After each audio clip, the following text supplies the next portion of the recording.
എല്ലാവർക്കും നമസ്കാരം. മാർക്കറ്റ് റിപ്പോർട്ടിലേക്ക് എല്ലാവർക്കും സ്വാഗതം. ഞാൻ പ്രതീഷ് സരസ്വതി. അപ്പോൾ നമ്മളുടെ ഇന്നത്തെ മാർക്കറ്റിൻ്റെ ഒരു കണ്ടീഷൻ, ശരിക്കും ഇന്ന് മാർക്കറ്റ് ഒരു 332 പോയിന്റിൻ്റെ നല്ലൊരു ക്രാഷാണ് കാണുവാൻ സാധിച്ചത്. നമ്മൾ നേരത്തെ വീഡിയോ ചെയ്തത് ശനിയാഴ്ചയായിരുന്നു. അപ്പോൾ കഴിഞ്ഞ വെള്ളിയാഴ്ച അതിഗംഭീരമായിട്ടുള്ള ഒരു ഷോർട്ട് കവറിംഗ് ഇവിടെ നടക്കുന്നുണ്ടായിരുന്നു. നിങ്ങൾക്ക് ഇവിടെ കാണുവാൻ സാധിക്കും. ഈ കാണുന്ന ഒരു ഗ്രീൻ ക്യാൻഡിലായിരുന്നു കഴിഞ്ഞ ആഴ്ചയുള്ള മാർക്കറ്റിൻ്റെ ഒരു കണ്ടീഷൻ. നല്ലൊരു ബുൾ മാർക്കറ്റിലേക്ക് തിരിയുന്ന രീതിയിലായിരുന്നു നമ്മുടെ മാർക്കറ്റിൻ്റെ കണ്ടീഷൻ. ഇപ്പോഴത്തെ മാർക്കറ്റ് എന്നാൽ ശരിക്കും എല്ലാവരെയും പെടുത്തുന്ന ഒരു മാർക്കറ്റാണ്. ഹൈലി വോളറ്റൈലാണ്. ശരിക്കും ഒരുപാട് വർഷങ്ങൾക്ക് ശേഷമാണ് ശരിക്കും ഇത്രയും വലിയൊരു വോളറ്റിലിറ്റി എന്ന് വേണമെങ്കിൽ പറയാം. കാരണം പലപ്പോഴും നമുക്ക് വോളറ്റിലിറ്റി ഉണ്ടാകുന്ന എപ്പോഴാണ് വളരെ പ്രധാനപ്പെട്ട ഇലക്ഷൻ, അതുപോലെ തന്നെ ബഡ്ജറ്റ്, അല്ലെങ്കിൽ അതുമായിട്ട് ബന്ധപ്പെട്ട എന്തെങ്കിലും പ്രത്യേകതകളുള്ള സമയങ്ങളിൽ ആ ദിവസങ്ങളിൽ കാണുന്ന ഒരു വോളറ്റിലിറ്റി ആയിരുന്നു പലപ്പോഴും നമ്മൾ കണ്ടുവന്നത് അല്ലേ. പക്ഷേ ഇവിടെ അങ്ങനെയല്ല. ഇവിടെ ദിവസേന നമുക്ക് വോളറ്റിലിറ്റി ഉണ്ടാകുന്ന ഒരു രീതിയാണ്. അല്ലെങ്കിൽ ആഴ്ചയിൽ എങ്ങനെ വന്നാലും ഒരു 2-3 നല്ല രീതിയിലുള്ള വോളറ്റിലിറ്റിയിലേക്ക് അല്ലെങ്കിൽ വളരെ വലിയ മൂവ്മെൻറ്റിലേക്ക് മാർക്കറ്റ് നീങ്ങുന്നതായിട്ട് കാണാൻ സാധിക്കും. പലപ്പോഴും നേരത്തെയൊക്കെ മാർക്കറ്റ് ഒരു 30 പോയിൻറ്റും 100 പോയിൻറ്റും ഒക്കെ പോയി കഴിഞ്ഞാലായി എന്ന രീതിയിലുള്ള മാർക്കറ്റ് ആയിരുന്നുവെങ്കിൽ ഇപ്പോൾ എങ്ങനെ വന്നാലും മാർക്കറ്റ് ഒരു 200-300 പോയിൻറ്റ് മൂവ് ചെയ്യുന്ന ഒരു രീതിയാണ്. ഏറ്റവും കുറഞ്ഞത് 100 പോയിൻറ്റ് സംതിങ് മൂവ് ചെയ്യുന്ന രീതിയിലുള്ള ഒരു മാർക്കറ്റ് ആവുന്നുണ്ട്. തീർച്ചയായിട്ടും അതൊക്കെ ഒരു ജനുവരിയോടൊക്കെ ഏറെക്കുറെ എന്ന് സെറ്റിലാവും എന്ന് നമുക്ക് കരുതാം.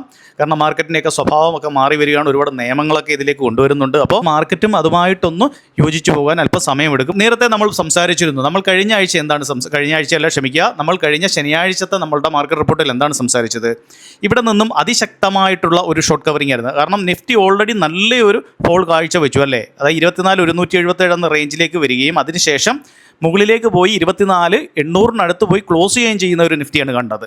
അപ്പോൾ നമ്മൾ കഴിഞ്ഞ ആഴ്ച സംസാരിച്ചതാണ് ശരിക്കും ഇതൊരു ഷോർട്ട് കവറിംഗ് ആണ്. ഞാൻ കഴിഞ്ഞ ആഴ്ച പറഞ്ഞതാണ് ഇവിടെ നിൽക്കുന്ന ഈ ഒരു മാർക്കറ്റിനെ ഇവിടെ നിന്നും അതിശക്തമായിട്ട് മുകളിലേക്ക് ഒരു റാലി നടത്താനുള്ള സാധ്യതയുണ്ട് എന്ന് ഞാൻ വിശ്വസിക്കുന്നില്ല എന്ന് പറഞ്ഞു. കാരണം എന്താണ്?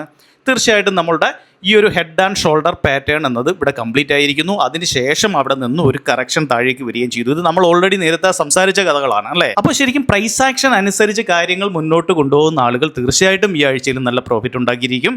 മാത്രമല്ല ബ്ലൈൻഡായിട്ട് വെറുതെ ഒരു ഉദ്ദേശം വെച്ച് മാർക്കറ്റിന് മുകളിലേക്ക് പോയി ഒരു പക്ഷേ ഇവിടെ നിന്ന് ഇനി മുകളിലേക്ക് പോകാമെന്ന രീതിയിൽ ട്രേഡ് ചെയ്ത പലർക്കും ഒരുപാട് അബദ്ധങ്ങൾ സംഭവിച്ചിട്ടുണ്ടാവാം. പക്ഷേ വേറൊരു കാര്യമുണ്ട്. വെള്ളിയാഴ്ച നമ്മുടെ മാർക്കറ്റിൻ്റെ കണ്ടീഷനിൽ തീർച്ചയായിട്ടും ലോസിലേക്ക് വരാനുള്ള സാധ്യത കൂടുതലാണ്. അത് എത്ര വലിയ ട്രേഡർ ആയാലും തീർച്ചയായിട്ടും ലോസിലേക്ക് വരാനുള്ള സാധ്യത കൂടുതലാണ്. കാരണം നല്ല രീതിയിൽ ക്രാഷ് വന്ന മാർക്കറ്റ് അതിശക്തമായി ഒരു 600 പോയിൻ്റ് മുകളിലേക്ക് പോകുന്ന സമയത്ത് തീർച്ചയായിട്ടും അവിടെ പ്രത്യേകിച്ച് ഓപ്ഷൻ സെല്ലേഴ്സിനൊക്കെ നല്ലൊരു ലോസിലേക്ക് വരാനുള്ള സാധ്യതയുണ്ട്. പക്ഷേ ഈ സാധ്യതകൾ ഉണ്ട് എങ്കിൽ തന്നെ മുന്നോട്ടുള്ള പിന്നീടുള്ള മാർക്കറ്റിനെ നമുക്ക് അതിനനുസരിച്ചുള്ള അഡ്ജസ്റ്റ്മെൻറ്റും കാര്യങ്ങളൊക്കെ നടത്തുക വഴി തീർച്ചയായിട്ടും ആ ലോസ് ഇല്ലാതാക്കുകയും പിന്നെ അത് ചെറിയ പ്രോഫിറ്റിലേക്ക് വരികയും ചെയ്യുന്ന ഒരു രീതിയിലേക്ക് നമുക്ക് മാർക്കറ്റിനെ കൊണ്ടുവരാൻ പറ്റുമായിരുന്നു. പക്ഷേ അതൊക്കെ തീർച്ചയായിട്ടും നിങ്ങൾ ഓപ്ഷനെക്കുറിച്ച് പഠിച്ചാൽ മാത്രമേ നിങ്ങൾക്ക് അതൊക്കെ ചെയ്യുവാൻ സാധിക്കത്തുള്ളൂ. അപ്പോൾ മാർക്കറ്റിൻ്റെ കണ്ടീഷൻ നമ്മൾ പറഞ്ഞതുപോലെ തന്നെ ഹെഡ് ആൻഡ് ഷോൾഡർ പാറ്റേൺ രൂപപ്പെട്ടിരിക്കുന്നു. അതിനുശേഷം മാർക്കറ്റ് ഒരു കറക്ഷൻ വന്നിരിക്കുന്നു. തീർച്ചയായിട്ടും അത് താഴേക്ക് വരുവാനുള്ള സാധ്യതകൾ കൂടുതലാണ്. ഇപ്പോഴുള്ള ഗ്ലോബൽ മാർക്കറ്റിൻ്റെ ഒരു കണ്ടീഷൻ നോക്കിയാൽ ഇപ്പോൾ നിലവിൽ നിഫ്റ്റി ഏറെക്കുറെ ഒരു 70-80 പോയിന്റ് ഗ്യാപ്പ് ഡൗൺ കാണിക്കുന്നുണ്ട്. പക്ഷേ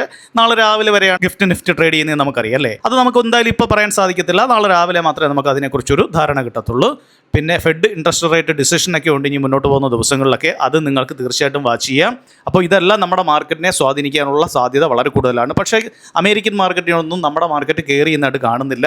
നമ്മുടെ മാർക്കറ്റിൻ്റെതായിട്ടുള്ള ഒരു രീതിയിലാണ് ഇപ്പോൾ ട്രാവൽ ചെയ്യുന്നത് കാണുവാൻ സാധിക്കുന്നു. അപ്പോൾ നമ്മൾ നേരത്തെ സംസാരിച്ചിരുന്നതാണ് നമ്മുടെ ട്രെൻഡ് ലൈൻ. അതിനെ റിജക്റ്റ് ചെയ്ത് താഴേക്ക് വരുന്നു. അതിനുശേഷം നമുക്കിനി നോക്കാൻ പറ്റുന്നത് എവിടെയാണ്? 24,180 അല്ലെങ്കിൽ കഴിഞ്ഞ വെള്ളിയാഴ്ച ഉണ്ടായിരുന്ന ആ ഒരു ലോ എന്നത് ഒരു പ്രധാനപ്പെട്ട സപ്പോർട്ടായിട്ട് നിൽക്കാൻ സാധ്യതയുണ്ട്. ഇനി അത് ബ്രേക്ക് ചെയ്ത് കഴിഞ്ഞാൽ ഒരു നല്ല ബ്രേക്കിലേക്ക് മാർക്കറ്റ് വീഴാനുള്ള സാധ്യതയുണ്ട്. 23,700 എന്ന റേഞ്ചിലേക്കൊക്കെ മാർക്കറ്റ് വരുവാനുള്ള സാധ്യതയുണ്ട് എന്ന് പ്രത്യേകം ഓർക്കുക. തീർച്ചയായിട്ടും മാർക്കറ്റിനെ വാച്ച് ചെയ്യുക. നിലവിലുള്ള ഈ ഒരു കണ്ടീഷൻ എന്നത് നിങ്ങൾക്കിവിടെ നോക്കുമ്പോൾ കാണുവാൻ സാധിക്കും. നമ്മളുടെ തുടർച്ചയായിട്ട് നേരത്തെ നോക്കൂ, 1, 2, 3, 4 ഈ 4 ദിവസവും നമുക്ക് നല്ല രീതിയിൽ ഈ ഒരു റേഞ്ചിനകത്ത് മാർക്കറ്റിന് കിട്ടി അല്ലേ. അതിനുശേഷം മാർക്കറ്റ് താഴേക്ക് ക്രാഷായി. പക്ഷേ അവിടെ നിന്നും വീണ്ടും റിക്കവർ ചെയ്ത് ഈ 4 ദിവസത്തെ റെസിസ്റ്റൻസിനെ ബ്രേക്ക് ചെയ്ത് മുകളിൽ പോയ മാർക്കറ്റ് അതിശക്തമായ ഒരു ചെറിയൊരു ട്രാവൽ നമുക്ക് മുകളിലേക്ക് നൽകി അല്ലേ.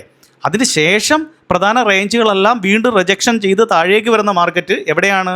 ആ ദിവസങ്ങളിലുള്ള ആ ഒരു റെസിസ്റ്റൻസ് ഇപ്പോൾ സപ്പോർട്ടായിട്ട് പ്രവർത്തിക്കേണ്ടതാണല്ലേ. പക്ഷേ അത് പ്രവർത്തിച്ചോ? ഇല്ല.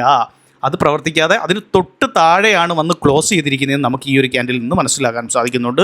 അപ്പോൾ ആ ഒരു ബെയറിഷ് രീതി തീർച്ചയായിട്ടും നമ്മുടെ മാർക്കറ്റിൽ നിലനിൽക്കുന്നുണ്ട് എന്നത് പ്രത്യേകം ഓർക്കുക. ഇനി നാളെ മാർക്കറ്റ് ഗ്യാപ്പ് ഡൗണിൽ വന്നാൽ തന്നെയും ഈ നിലവിലുള്ള ഈ ഒരു ഭാഗം എന്നത് ഈ 4 ക്യാൻഡിലിൻ്റെ ഈ ഒരു മുകൾ ഭാഗം എന്നത് തീർച്ചയായിട്ടും ഒരു റെസിസ്റ്റൻസ് ആയിട്ട് വീണ്ടും പ്രവർത്തിക്കാനുള്ള സാധ്യത ഏറുകയും ചെയ്യുകയാണ്. നമ്മൾ നേരെ ബാങ്ക് നിഫ്റ്റിയുടെ കേസിലേക്ക് വന്നാലും ഞാൻ പറഞ്ഞിരുന്നു നേരത്തെ, ബാങ്ക് നിഫ്റ്റി എന്നത് ഒരു ചെറിയ ബുൾ മൊമെന്റത്തിൽ തന്നെയാണ് നിൽക്കുന്നതെന്ന് പറഞ്ഞു അല്ലേ. പക്ഷേ ബുൾ മൊമെന്റത്തിൽ നിന്നാൽ തന്നെയും നിഫ്റ്റിയുടെ ഈ ഒരു ഹെഡ് ആൻഡ് ഷോൾഡർ പാറ്റേണിനെ കുറച്ചുകൂടെ സാധൂകരിക്കുന്ന രീതിയിലേക്ക് എങ്ങനെ വരാൻ സാധ്യതയുണ്ടെന്ന് പറഞ്ഞു. ഇവിടെ നിന്ന് ബാങ്ക് നിഫ്റ്റി ഒരു റിജക്ഷൻ നടത്തി താഴേക്ക് വന്നു കഴിഞ്ഞാൽ തീർച്ചയായിട്ടും നിഫ്റ്റിയിലും ആ ഒരു ഹെഡ് ആൻഡ് ഷോൾഡർ പാറ്റേണിനെ സഹായിക്കുന്ന രീതിയിലുള്ള ഒരു രീതിയിലേക്ക് മാർക്കറ്റ് വരാൻ സാധ്യതയുണ്ടെന്ന് പറഞ്ഞു. അത് തന്നെയാണ് സംഭവിക്കുന്നത്. ഇത് ബാങ്ക് നിഫ്റ്റിയെ സംബന്ധിച്ച് ഇനി പ്രധാനപ്പെട്ട സപ്പോർട്ട് എന്നത് ഈ ഒരു ലൈൻ ആയിരിക്കും എന്ന് പ്രത്യേകം ഓർക്കുക. അതായത് 52,600 എന്നത് വളരെ പ്രധാനപ്പെട്ട ഒരു സപ്പോർട്ടായിട്ട് മാറുന്നു. ആ സപ്പോർട്ട് ബ്രേക്ക് ചെയ്യുമോ ഇല്ലത് വളരെ പ്രധാനപ്പെട്ട ഒന്നാണ്. അത് ബ്രേക്ക് ചെയ്താൽ തീർച്ചയായിട്ടും നല്ലൊരു കറക്ഷനിലേക്ക് ബാങ്ക് നിഫ്റ്റിയും വരാനുള്ള സാധ്യതയുണ്ട് എന്ന് പ്രത്യേകം ഓർക്കുക. നമ്മളിപ്പോൾ വന്നിരിക്കുന്നത് FISന്റെ ഒരു ഡീറ്റെയിലേക്കാണ്. FISന്റെ ഡീറ്റെയിലേക്ക് വന്നു കഴിഞ്ഞാൽ നോക്കൂ, ഇന്ന് ക്യാഷ് മാർക്കറ്റിൽ FIS 6,410 കോടിക്കാണ് സെല്ല് ചെയ്തിരിക്കുന്നത്. അതുപോലെ തന്നെ DIC 2,700 കോടിക്ക് ബൈ ചെയ്തിട്ടുണ്ട്. പക്ഷേ നോക്കൂ, ഇവിടെ FISന്റെ സെല്ലിങ് ശരിക്കും നല്ല രീതിയിൽ ഇന്ന് വന്നതായിട്ട് കാണുവാൻ സാധിക്കുന്നു. ഇവിടെ തുടർച്ചയായിട്ട് അവർ ബൈ ചെയ്തു എങ്കിലും പക്ഷേ അവർ ഒരു സെല്ലിംഗ് മോഡിൽ തന്നെയായിരുന്നു മുന്നേ ഉള്ള കാലഘട്ടത്തിലെല്ലാം FIS എന്ന് കാണാൻ സാധിക്കും. കണ്ടില്ലേ, നല്ല രീതിയിലുള്ള സെല്ലിംഗ് മോഡിലായിരുന്നു നേരത്തെ FIS ഉണ്ടായിരുന്നത്. പക്ഷേ അവിടെ നിന്നും FIS തിരിച്ചു വരുന്നു എന്നൊരു തോന്നൽ നമുക്കുണ്ടാക്കി തന്നുവെങ്കിലും അങ്ങനെയല്ല കാര്യങ്ങൾ നടന്നുകൊണ്ടിരിക്കുന്നത്. FIS വീണ്ടും അതിശക്തമായ സെല്ലിങ്ങിലേക്ക് വന്നിരിക്കുന്നു എന്ന് കാണുവാൻ സാധിക്കുന്നു. ഇനി ഓപ്ഷനിൽ എങ്ങനെയാണ് FISന്റെ ഒരു പ്രകടനമെന്ന് നമുക്കിവിടെ വ്യക്തമായിട്ട് കാണുവാൻ സാധിക്കുന്നുണ്ട്. നോക്കൂ, ഓപ്ഷൻ്റെ കേസിലേക്ക് വന്നു കഴിഞ്ഞാൽ അവർ കോൾ ഇവിടെ ബൈ ചെയ്തിരിക്കുന്നത്, അതായത് ബുള്ളിഷ് എന്ന രീതിയിൽ അല്ലേ, 1.24 ലാഖിനാണ് കോൾ ബൈ ചെയ്തേക്കുന്നത്. പക്ഷേ നിങ്ങൾ ഇവിടെ കാണേണ്ട മറ്റൊരു കാര്യം, ഇവിടെ ചേഞ്ചസ് നോക്കിക്കഴിഞ്ഞാൽ ഒരു 3.5 ലക്ഷത്തിനടുത്ത് അവർ കോൾ സെല്ല് ചെയ്തതായിട്ടും കാണുവാൻ സാധിക്കുന്നു. അപ്പോൾ ഇന്ന് നല്ല രീതിയിലുള്ള ഒരു കോൾ സെല്ലിംഗ് ആണ് നടന്നിരിക്കുന്നത്. നേരത്തെ ഉണ്ടായിരുന്ന ഈ ബുള്ളിഷ് എന്ന രീതി ഇവിടെ കുറഞ്ഞിരിക്കുന്നതായിട്ട് നമുക്കിവിടെ കാണുവാൻ സാധിക്കുന്നു. അപ്പോൾ ഇവിടെ ഇന്ന് സംഭവിച്ചിരിക്കുന്നത് ഒരു നല്ല കോൾ സെല്ലിംഗ് ഇവിടെ കൂടിയതായിട്ട് നമുക്കിവിടെ കാണുവാൻ സാധിക്കുന്നുണ്ട്.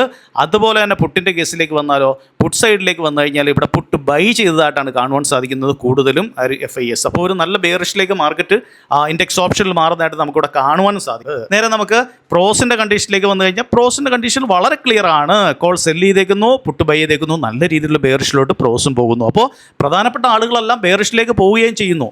അപ്പോൾ മാർക്കറ്റ് എങ്ങനെയാണ് പിന്നെ മുകളിലോട്ട് പോവുക? തീർച്ചയായിട്ടും മുകളിലോട്ട് പോകാനുള്ള സാധ്യതകൾ കുറവാണ് എന്ന രീതിയിലാണ്, അല്ലെങ്കിൽ ഒരു വലിയ റാലി നടത്തി മുകളിലോട്ട് പോകാനുള്ള സാധ്യത കുറവാണ് എന്നാണ് ഇവിടെ ഡാറ്റകൾ കാണിക്കുന്നത്. ഇനി ഇങ്ങോട്ട് വന്നു കഴിഞ്ഞാൽ ക്ലയൻറ്റ് തീർച്ചയായിട്ടും ബുള്ളിഷാണ്, ക്ലയൻറ്റിന് എഗൻസ്റ്റാണ് നമ്മുടെ മാർക്കറ്റ് എപ്പോഴും പോകുന്നതെന്ന് പ്രത്യേകം ഓർക്കുക. നിങ്ങൾ പിന്നെ നോക്കേണ്ട മറ്റൊരു കാര്യമെന്ന് വെച്ച് കഴിഞ്ഞാൽ നോക്കൂ, ഇൻഡെക്സ് ഹെവി വെയിറ്റുകളായിട്ടുള്ള HDFC bank, Reliance, Infy, TCS, ICICI bank, Kotak bank ഇവരെല്ലാം ഇന്ന് നെഗറ്റീവിലായിട്ട് പോയത്. അതും HDFC ബാങ്കൊക്കെ നോക്കൂ 1.71% ആണ് ഇടിഞ്ഞിരിക്കുന്നത്. അതുപോലെ റിലയൻസ് 1.81% ഇടിഞ്ഞിരിക്കുന്നു. TCSും അതുപോലെ 2% ഇടിവ്. ICICI ബാങ്ക്, കൊടാക് ബാങ്ക് ഇതെല്ലാം നല്ല രീതിയിൽ താഴേക്ക് വന്നിരിക്കുന്നു. പിന്നെ എങ്ങനെയാണ് നമ്മുടെ ഇൻഡെക്സ് താഴേട്ട് വരാതിരിക്കുക?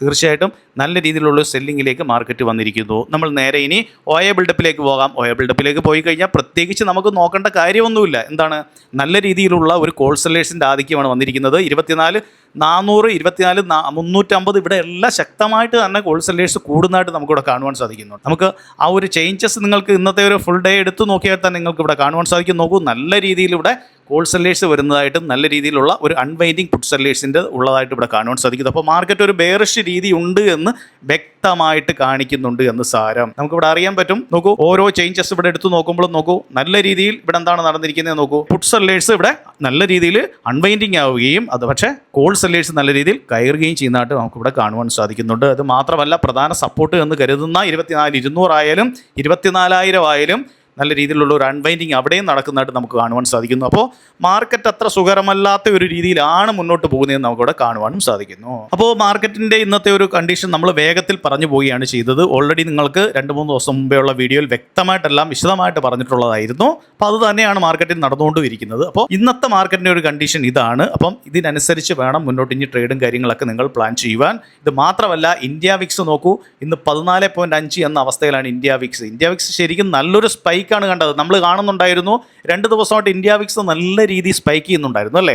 അപ്പോൾ ഈ ഒരു സ്പൈക്ക് എന്നത് തീർച്ചയായിട്ടും ഒരു ക്രാഷിൻ്റെ മുന്നോടിയായിട്ട് നമുക്കൊരു സൂചന നൽകുന്നതാണ് കാണുവാൻ സാധിച്ചത്. അതിനനുസരിച്ച് നമ്മൾ മാർക്കറ്റിനെ കണ്ടിരുന്നുവെങ്കിൽ തീർച്ചയായിട്ടും നിങ്ങൾക്കത് മനസ്സിലാക്കാൻ സാധിക്കുമായിരുന്നു. ആ മാർക്കറ്റ് കൺസോൾഡേറ്റ് ചെയ്യുന്നു എന്ന് പറഞ്ഞാൽ തന്നെയും എങ്ങനെയാണ് 200 പോയിന്റ് മുകളിലേക്ക് അല്ലെങ്കിൽ ഒരു 400 പോയിന്റ് താഴേക്ക് വീണ്ടും ഒരു 300 പോയിന്റ് മുകളിൽ ഇങ്ങനെയൊക്കെ ആയിരിക്കും മാർക്കറ്റ് കൺസോൾഡേറ്റ് ചെയ്യുക എന്ന് പറയുന്നത്.